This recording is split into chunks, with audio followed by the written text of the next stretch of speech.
Hello friends, welcome to JE exam preparation. Friends, आज के इस वीडियो में हम हाईवे के इम्पॉर्टेंट क्वेश्चन डिस्कस करेंगे। फ्रेंड्स, यदि आपने अभी तक हाईवे के क्विक रिवीजन सीरीज को नहीं देखा है तो आप हमारे यूट्यूब चैनल के प्लेलिस्ट में जाकर हाईवे के क्विक रिवीजन सीरीज को देख सकते हैं। शुरू करते हैं friends. The maximum allowable Los Angeles abrasion value for high quality surface is 10%, 20%, 30%, 45%। Friends, जो एग्रीगेट रोड रोड कंस्ट्रक्ट करने के लिए यूज किया जाता है उसका अब्रेशन वैल्यू किसी भी केस में 30% से अधिक नहीं होना चाहिए सरफेस कोर्स में, और बेस कोर्स में इसका मान 40% से अधिक नहीं होना चाहिए। Correct answer for this question option C. Abrasion value check करने के लिए लॉस एंजल टेस्टिंग मशीन का उपयोग किया जाता है। यदि हम अट्रीसन टेस्ट करते हैं तो वहाँ से भी अब्रेशन वैल्यू को फाइंड आउट कर सकते हैं। अट्रीसन टेस्ट यदि हम करते हैं तो इम्पैक्ट टेस्ट और अब्रेशन टेस्ट के लिए लॉस एंजल टेस्ट का उपयोग नहीं करना पड़ता है।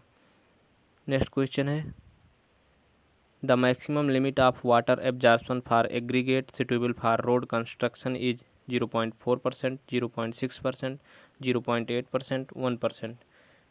जो रोड कंस्ट्रक्शन में एग्रीगेट यूज होता है किसी भी केस में उसकी वाटर एब्जॉर्प्शन वैल्यू 0.6% से अधिक नहीं होनी चाहिए। Correct answer for this question option B. बात है वाटर एब्जॉर्प्शन की, तो गुड स्टोन की वाटर एब्जॉर्प्शन वैल्यू 5% से अधिक नहीं होनी चाहिए, और ये किसी भी केस में 10% तक नहीं होनी चाहिए। यदि 10% होता है तो वो बैड स्टोन होता है जिसको हम कंस्ट्रक्शन वर्क में यूज नहीं करते हैं। जबकि फर्स्ट क्लास ब्रिक की जो वाटर एब्जॉर्प्शन वैल्यू होती है वो 20% से अधिक नहीं होनी चाहिए, सेकंड क्लास की 22% से, और थर्ड क्लास की 25% से अधिक नहीं होनी चाहिए। फोर्थ क्लास जिसको झामा ब्रिक भी कहते हैं या क्लास ए भी कहते हैं, उसकी वाटर एब्जॉर्प्शन वैल्यू 5% से अधिक नहीं होनी चाहिए। बढ़ते हैं नेक्स्ट क्वेश्चन की तरफ। Critical load position in a rigid pavement design is taken as interior loading, edge loading, corner loading, interior edge and corner loading. Friends, rigid pavement को डिजाइन करने के लिए वेस्टरगार्ड मेथड का उपयोग किया जाता है।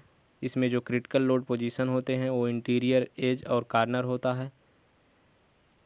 इंटीरियर और एज पर जो क्रिटिकल स्ट्रेस सिग्मा होता है load stress plus warping stress plus minus friction stress के बराबर होता है।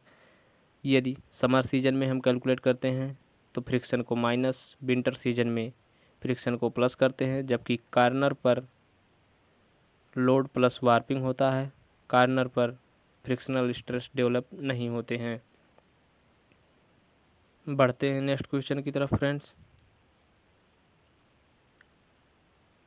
Tie bars in cement concrete pavements are at expansion joint, contraction joint, warping joint, longitudinal joints. Friends, cement concrete road में जो longitudinal joints होते हैं उसमें जो बार प्रोवाइड किए जाते हैं इनको हम टाई बार कहते हैं। Correct answer for this question option D, longitudinal joints. और यदि सीमेंट कंक्रीट रोड के ट्रांसवर्स डायरेक्शन में जो बार प्रोवाइड की जाती है उसे हम डावल बार कहते हैं। बढ़ते हैं नेक्स्ट क्वेश्चन की तरफ। Maximum daily traffic capacity of bituminous pavement is 500 tons per day, 1000 tons per day, 1500 tons per day, 2000 tons per day. Friends, bituminous pavement की जो मैक्सिमम लोड कैरिंग कैपेसिटी होती है वो 1500 टन पर डे होती है। Correct answer for this question option C. और यदि किसी रोड पर लोड का मान 1000 टन पर डे से अधिक हो जाता है तो वहाँ पे हम सीसी रोड प्रोवाइड करते हैं। बढ़ते हैं नेक्स्ट क्वेश्चन की तरफ friend. The most suitable equipment for compacting clayey soil is a smooth wheeled roller, pneumatic tyre roller, sheep foot roller, vibrator. Clayey soil के कंपैक्शन के लिए जो मोस्ट सुटेबल इक्विपमेंट होता है वो सीप फुट रोलर होता है। Correct answer for this question option C. Vibrator का उपयोग cohesion less soil like sand, gravel आदि के कंपैक्शन में किया जाता है। न्यूमेटिक टायर रोलर का उपयोग WBM रोड के कंपैक्शन में किया जाता है। फ्रेंड्स, ये अभी तक आपने वीडियो को लाइक नहीं किया है तो वीडियो को लाइक कर दें और इसे अपने दोस्तों में शेयर कर दें, और यदि आप चैनल पर नए हैं तो चैनल को सब्सक्राइब कर सकते हैं। बढ़ते हैं नेक्स्ट क्वेश्चन की तरफ। When the bituminous surfacing is done on already existing blacktop road, the type of treatment given is seal coat, tag coat, prime coat, spray of emulsion। Friends, यदि कोई already black top surface road है उसके ऊपर हमें aggregate बिछाकर उसका compaction करना है, तो उस ऑलरेडी जो ब्लैक टॉप सरफेस है उस पर जो बिटुमिन की लेयर प्रोवाइड की जाती है उसे टैग कोट कहते हैं। Correct answer for this question option B. Friends, flexible pavement में सबसे नीचे ये बेस कोर्स, ये बाइंडर कोर्स, इसमें जो बिटुमिन की लेयर होती है उसे प्राइम कोट, और बाइंडर कोर्स और सरफेस कोर्स के बीच जो बिटुमिन लेयर होती है उसे टैग कोट, और सरफेस कोर्स के ऊपर जो बिटुमिन की लेयर प्रोवाइड की जाती है उसे सील कोट कहते हैं। और जो बिटुमिन की विस्कोसिटी होती है वो जैसे जैसे हम रोड सरफेस पर ऊपर आते हैं सबसे कम प्राइम कोट की विस्कोसिटी, उसके बाद टैग कोट और सील कोट की विस्कोसिटी सबसे अधिक होती है। बढ़ते हैं नेक्स्ट क्वेश्चन की तरफ।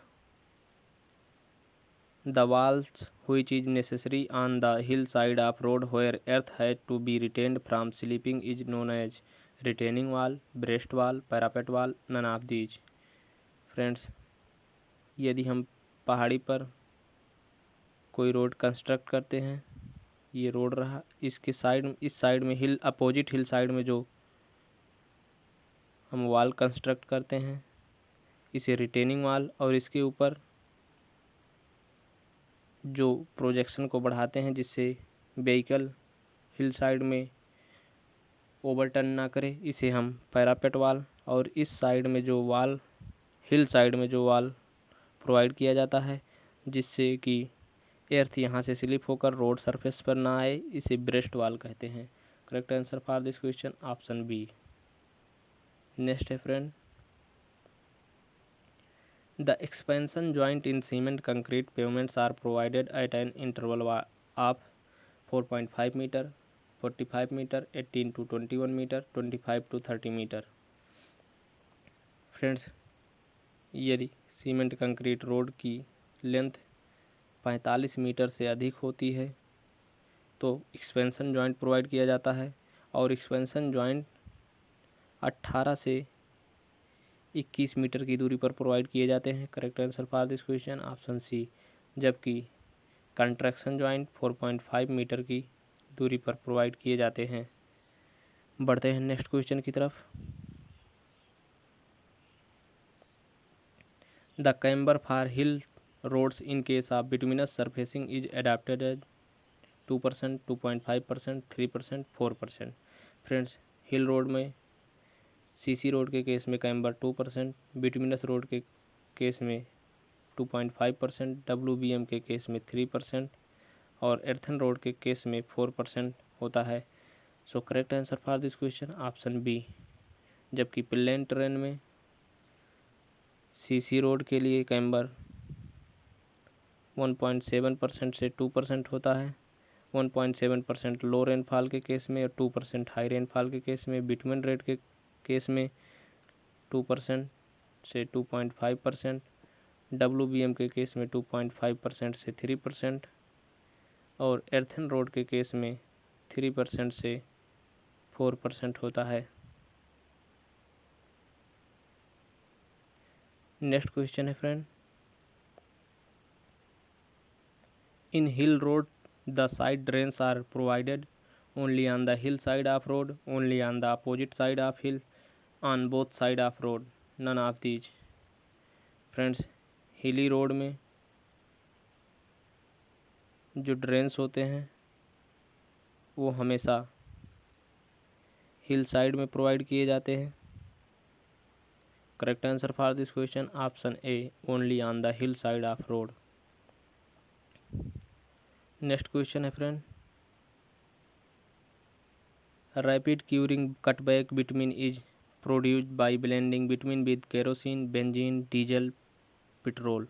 Friends, rapid curing cutback bitumen बनाने के लिए सबसे अधिक वाष्पशील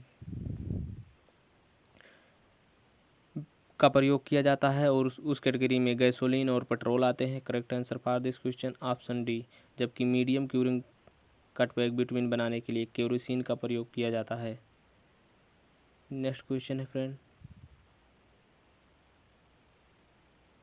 if the load warping and frictional stresses is 200 Newton per mm square, 210 Newton per mm square and 10 Newton per mm square respectively, the critical stresses during summer is. Friends, मैंने आपको बताया कि क्रिटिकल स्ट्रेस समर के season में load plus warping minus friction होता है। तो load stress 200 plus warping 210 minus friction का 10 equal to 420 minus 10 equal to 400 newton per mm square. Correct answer for this question option B. और यदि friend हमें winter season में पूछा होता है तो हम माइनस की जगह प्लस कर देते और हमारा जो करेक्ट आंसर होता वो 420 होता। और यदि हमसे सिर्फ कार्नर पर स्ट्रेस पूछता तो लोड प्लस वार्पिंग 200 प्लस 210 410 होता। बढ़ते हैं नेक्स्ट क्वेश्चन की तरफ।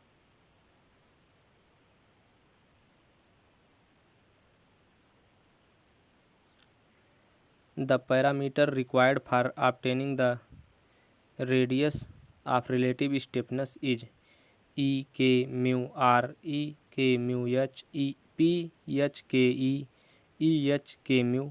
फ्रेंड्स, जो relative stiffness small L equal to E H का cube upon 12 K 1 minus mu square की पावर 1/4 होता है। तो इसमें ई जहाँ modulus of elasticity, E H thickness of pavement, K modulus of subgrade reaction, mu Poisson ratio है। Correct answer for this question option D. बढ़ते हैं next question की तरफ। For water bound macadam roads in localities of heavy rainfall the recommended value of camber 1 in 30, 1 in 36, 1 in 48, 1 in 60। Friends, जो water bound macadam पर camber का मान होता है वो 1 in 36 होता है। Correct answer for this question option B. Next question, the shoulder provided along the road edge should be rougher than the traffic lanes, smoother than the traffic lanes, of same color as that of pavement, of very low load bearing capacity। Friends, जो shoulder होता है उसकी bearing capacity लो नहीं होती है। Emergency में हम shoulder पर व्हीकल को पार्क करते हैं और वहाँ से क्रॉसिंग के लिए भी उसका उपयोग करते हैं। शोल्डर जो होता है वो ट्रैफिक लेन से रफर होता है। Correct answer for this question option ए। जो शोल्डर का स्लोप होता है वो ट्रैफिक लेंस के स्लोप से 0.5% अधिक होता है, जिसको हम स्टीप कह सकते हैं, और मिनिमम 3% का स्लोप कैम्बर को प्रोवाइड किया जाता है। नेक्स्ट क्वेश्चन है, penetration test on between is used for determining its grade, viscosity, ductility, temperature, susceptibility.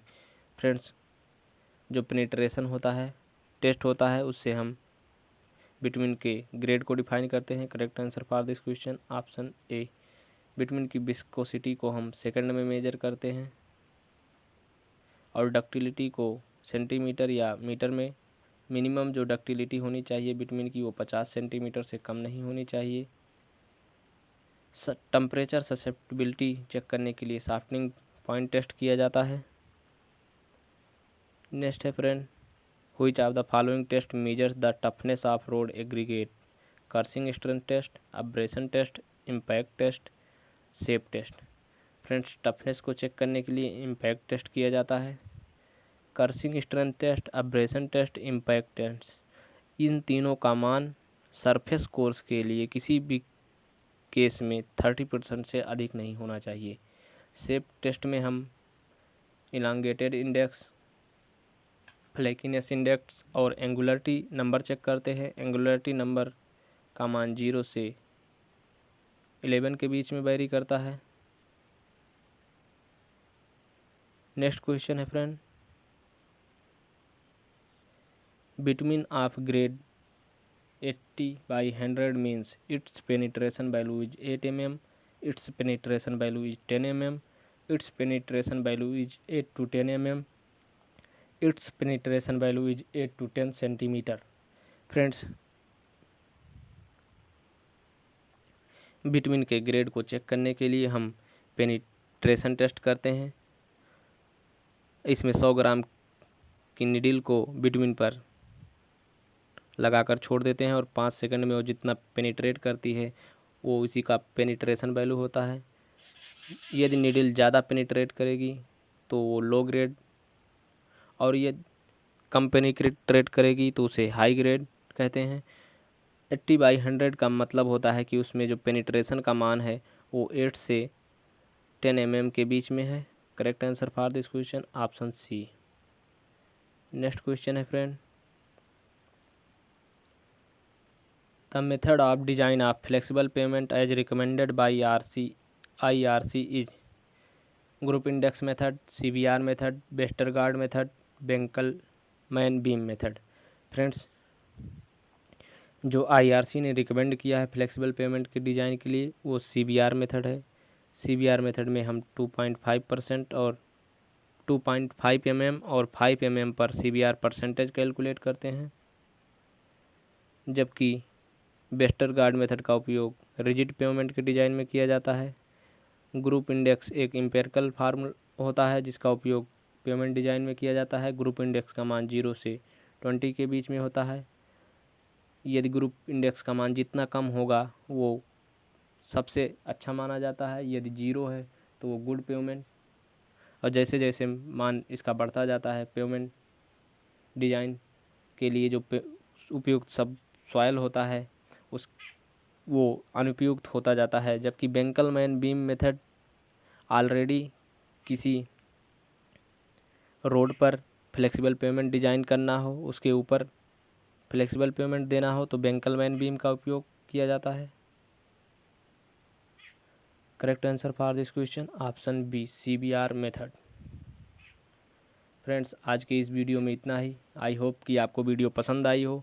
Video पसंद आई हो तो वीडियो को लाइक और शेयर ज़रूर करें, और यदि आप चैनल पर नए हैं तो चैनल को सब्सक्राइब कर लें और पास वाले बेल आइकन को ज़रूर प्रेस करें जिससे आपसे कोई भी वीडियो मिस ना हो। Thank you for watching.